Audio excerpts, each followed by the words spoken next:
Hello, ladies and gentlemen. It is PogChamps 6, Group B. Yesterday, I covered Group A, and there were some sensationally bad games. But they're here to learn. They are trying chess. They are not chess players by profession. And today we saw some decent games, actually. It wasn't that bad. We did have a change.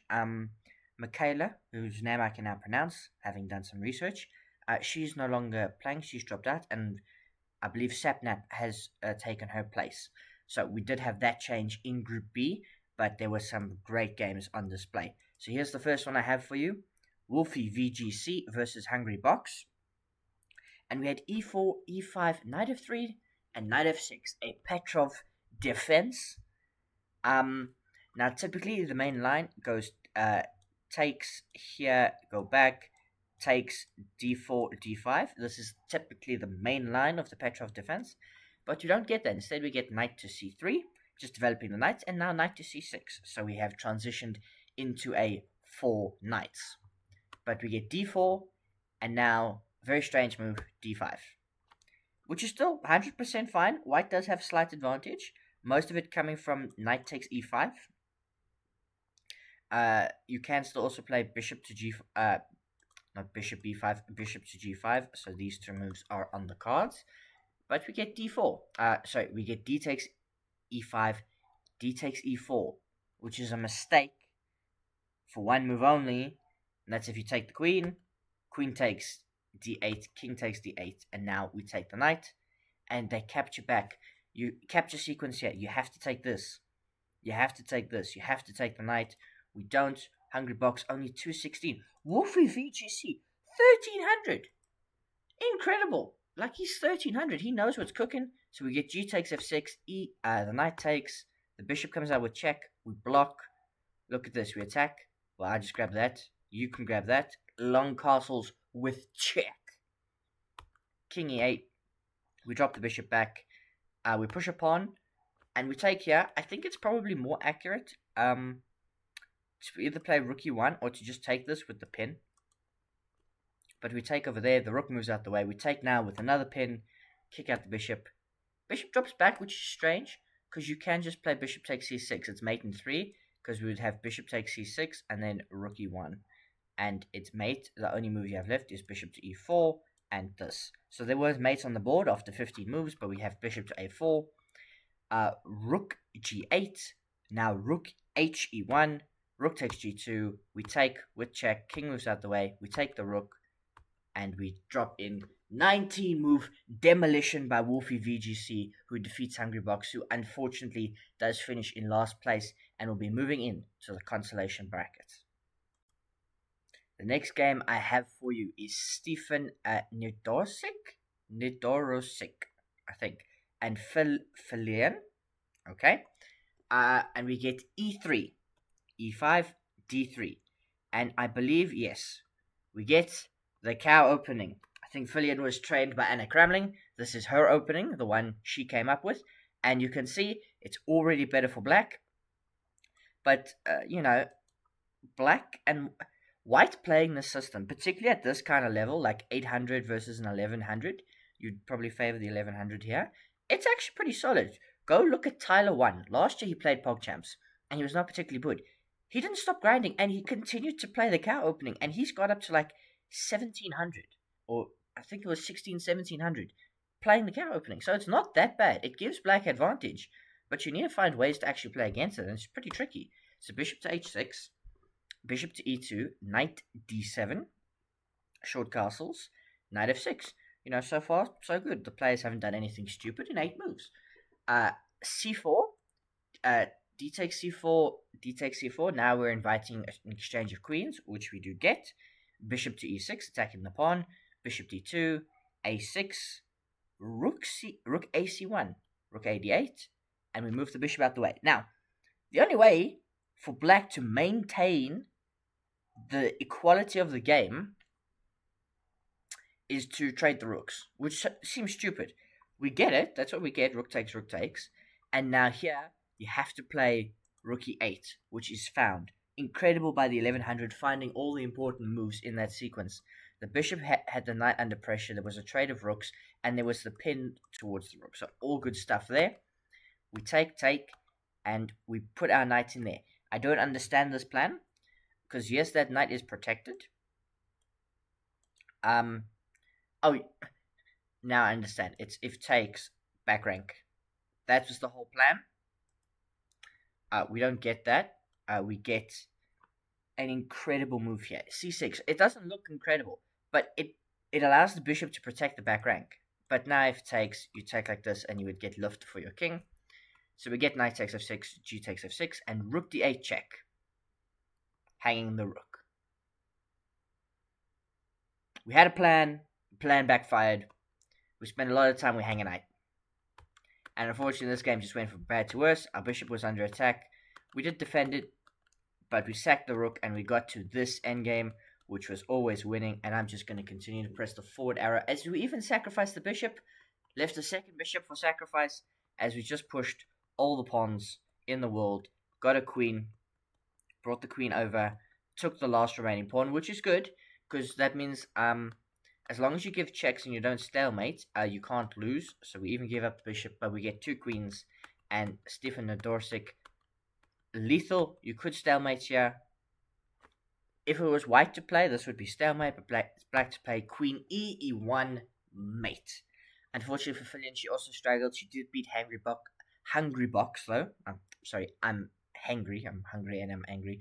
Or I'm angry when I'm hungry.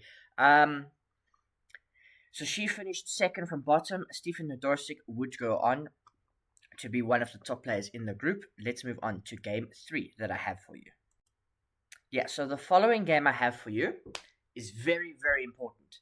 It is the battle for third place to get into the championship bracket, to get into the quarterfinals. It is between Sapnap and DrLupo, 721 and 494. So credit for Sapnap for coming in late, but he's also played in PogChamps before, so he should kind of... It's the same format they've used, it's just been condensed quite massively. But we get e4, e5, bishop to c4, the bishop's opening. And that's very unique. We get knight f6, knight f3, which does confidently hang this pawn. Knight takes e4. It does mean you can take this pawn, but this is looking suspicious already. These pawns should be being defended with bishops, with pawns or knights rather. d5. That's a very bad move. E takes d5, knight takes d5, castles. Better for white. So that knight's under pressure. That pawn will fall. Rook e1, d4, all good stuff coming. And unfortunately here we get bishop to d6. And I don't know why this blue arrow. It's pretty simple what you should do. Bishop takes d5. You disconnected your queen from the defense of your knight. A one move blunder. The queen comes out, and we're going to look for counterplay. But here, look at that. We hit the queen, and now we defend the knight. Hit the queen again, which doesn't get seen. This move opens the diagonal for the bishop. Bishop takes f4. E takes f4. We grab the knight, and we just trade everything. We go up a rook. And this was clinical. This was a decider, if I'm not mistaken. They had already traded wins, but we got to this position, and it was just a matter of time. Checkmate delivered by Sapnap, who played very, very well. Yes, they went to 3 games against DrLupo. He lost the first game, but then won both games with white. So he won this game, and then because he had the higher accuracy over the 2 games, he got white in this game, and he went on to win, and he secured himself 3rd place. But what you want to know is who finished top of the group and went straight through to the semifinals. Yes, so here we are. WolfeyVGC, Stephen Nedoroscik, who would go on to win and to finish top of Group B and qualify straight through to the semifinals. Well, let's have a look. We have e4, e5, knight f3, knight c6, bishop c4, an Italian game. Bishop to c5, gioco piano, castles, knight f6, d3, h6, a3, a6. Okay, queen e2 is a little bit stupid. I was going to be like, are these 2 grandmasters playing? Look at this position. It's as if 2 grandmasters just booted up a game. But queen e2, it is played, but it's not as good a move. d5, though, is a mistake because of takes. And now you can take in the center. Black should have castled first. And now we can take like this and ruin the pawn structure and play b4. b4 is a bit much. b4 is a bit much. You are hitting the bishop, yes, and forcing it to retreat, but it's not that good a move long term. Because b4, what it does allow is the incredible move queen to f6. Whoops. And you can move the rook, but then you get forked if the knight wasn't there. So the only move you have is rook d2, and now we have bishop d6. Not bishop. Wrong bishop. Bishop d6. Oops. Oops. Yeah, it's no good for white here. It's level, because you've allowed black some serious counterplay. But we have rook e8, which is okay. And now queen f3. Luckily preventing the idea of queen f6. I don't know if they knew that. The bishop retreats, and they're hitting the rook with a similar idea. We take, and we block the bishop. Bishop drops back. Queen here. We are clearly threatening some ideas with bishop takes h6. And we don't allow it, because bishop gets there. Queen, okay. Bishop f4. It's still a very normal game, actually, between these two. Both of them need to get these pieces developed so that you can connect your rooks. I'm worried for white that they might hang a back ranker, because they haven't made luft. Black has made luft. Not love, luft. Black also has the two bishops, so in this position you would probably play with the black pieces, although you do have this hanging pawn structure. And white is up a pawn, but it's not really felt because black is more dynamic. All of that means nothing, because we get queen f6, we develop the knight to d2, queen takes f3, the rook defends the knight, queen drops back, and g3. G3 is a sensational move because it loses for one move. You can see the blue arrow on the board, so I can't really build suspense. It's queen to g6, but the next line that you have is bishop to g5. Bishop g5, sorry. Trading off, because you're not defending your queen. The knight defends it, luckily, but it's a bad move. And now queen to g6. Which is spectacular board vision because you pin this pawn to the bishop, so this can't be taken. And now we are threatening all sorts of bad ideas. To trap the queen, king moves out the way, and oh no. Bishop g4 here, I'm pretty sure, yeah, that's like almost a trap queen. The queen has to drop back there, and you pick up the rook. That's why it's so good. We don't get that, we get, we get bishop to f6. We drop back the dark squared bishop, and now bishop g4, bishop g4, bishop g4. It gets found. I'm not really supporting anyone in particular, but I'm supporting good chess moves. Queen drops back. We grab the rook, and we're now up the exchange. Queen takes, now putting pressure on the knight. The rook drops back. So passive. You cannot defend your king like this. It is horrible, and you're giving up the rest of the board. Queen takes a3. Bishop. Spectacular find. We get the bishop out this way to defend the pawn, but that knight is a problem. It gets targeted. It gets to f3. Now, I don't know why we went queen to g6. I think your queen was fine here. It was putting pressure on the knight, and you could always infiltrate with the rook. But anyway, h4. The computer doesn't think it's a mistake. I think it is. You are trying to play turtle defense here by protecting your king with everything you have. Do not push pawns in front of your king. But anyway, h4, bishop c3, targeting the pawn. g4, okay. You hang the bishop. g5, okay, we're looking to open the king up. Now here, probably the best move, h5. h5 would be a cold shower, but we get bishop takes b4, now takes.